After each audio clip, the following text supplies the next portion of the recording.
Knowing how to diversify well is more important than almost anything. People don't understand this. And the reason I'm saying that, the way it is, it's almost like a casino making its money. Okay. The way that you do it is you get an edge. So now when you have to make a bet, I've got to bet against the whole world. The world has a view on something is reflected in the price. So when I think something is attractive or unattractive, that means I have to bet against the whole world and whether that's right or not. That's difficult.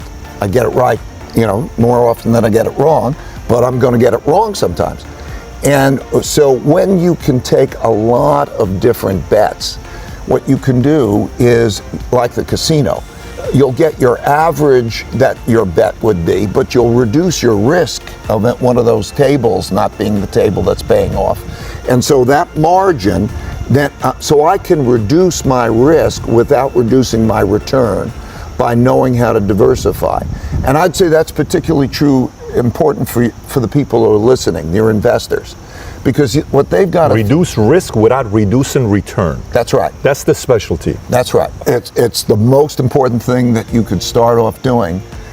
If you have a number of equally good likely bets, but they're uncorrelated, like the casino, one table is going to make me a margin like this, but take another table and it makes me a margin like this, but I might have volatility about those.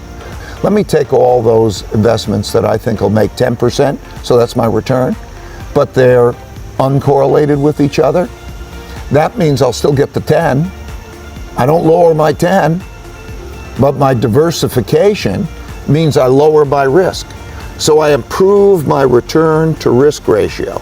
I can improve through diversification.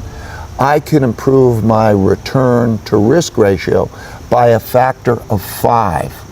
So by diversifying, the return relative to the risk, I can keep my returns the same and reduce my risk to 1/5 if I know how to diversify well. And that's why I'm explaining it. It's not all that complicated. It's simply explained in the book. But in any case, that is the holy grail of investing, okay? That's a big thing. If you start to know that that's what you're going for, it changes everything. I had started investing when I was 11. I just dithered away until when I was 7 and 8 and 9. And so unfortunately I didn't get started until I was 11. But I bought my first stock when I was 11, and then I experimented with a whole bunch of things, the timing of stocks and charting and doing all these crazy things. It was a lot of fun. Profitless, but a lot of fun. And I did that until I was 19. And I read all the books on investing in the public library, and I ate it up. It was fascinating to me, but I had no framework. I was just searching for something easy, but everybody else was doing it, so I figured I'd do it too. Sometimes you turn the chart upside down, it's so that important. But well, I've said many times that if you get to be 65 or 70 and later, and the people that you want to have love you actually do love you, you're a success. I've never seen anybody that reaches that age. I mean, I'm not talking about somebody that's in extreme poverty or pain or something, but I've never seen anybody that, if they have a lot of people that love them, that is other than happy. And I've seen some very, very wealthy people that they give testimonial dinners to and name schools after and everything. Nobody loves them, Their own kids would say, he's in the attic, Well, by far the best investment you can make is in yourself. I mean, for example, communication skills. I tell the students that come that they're going to graduate schools and business, and they're learning all these complicated formulas and all that. If they just learn to communicate better, both in writing and in person, they increase their value at least 50%. If you can't communicate, somebody says, it's like winking at a girl in the dark. Nothing happens, basically. And you have to be able to get forth your ideas. I mean, the second thing, which I'll get a certain criticism for not living it, but I do tell those students, that if I gave you a car and it'd be the only car you get in the rest of your life, you take care of it like you can't believe. Any scratch, you'd fix that moment. You read the owner's manual, you keep a garage and do all these things, and you get exactly one mind and one body in this world. And you can't start taking care of it when you're 50. By that time, you'll have rusted out if you haven't done anything. So you should really make sure that you just remember that you just got one mind and body to get through life with and to do the most with it. You know, the most important thing, aside from the things I've talked about already, is really who you associate with. You want to associate with people that are better than you are. I mean, basically, you'll go in the direction of the people that you associate with, and you want to have the right heroes. People will ask you for money, but if they're really your friend, you already know if they're in trouble, and you already know who you're supposed to help. And so you just automatically say no to somebody else. Because if you've got a family member or somebody that's hurting, if they're close to you, you know, if it's Uncle Fred or Aunt Susie, and they're coming out, I'm your father's first cousin's second wife that I met on a blind date. No, because let me just tell you, the first thing when I got paid, every time I got a letter from some dude that I did a little bit of business with, and he was like, dude, I need $275,000. Oh, wow. Here's my wiring instructions. Oh, wow. Straight to it. No. The second thing is, if you were happy when you were poor, you're gonna be really happy rich. If you're one of those people that was just stressed and never happy, money ain't gonna change that at all. I see. Yeah, because I know a lot of rich people that are still stressed, and it's not because they don't have enough money, just because that's who they are. Some people just stressed all the time. If you're already happy, if you're already good, right? Like I was a happy guy, I thought, when I was broke sleeping on the floor. So when I got paid, I got really happy really fast, right?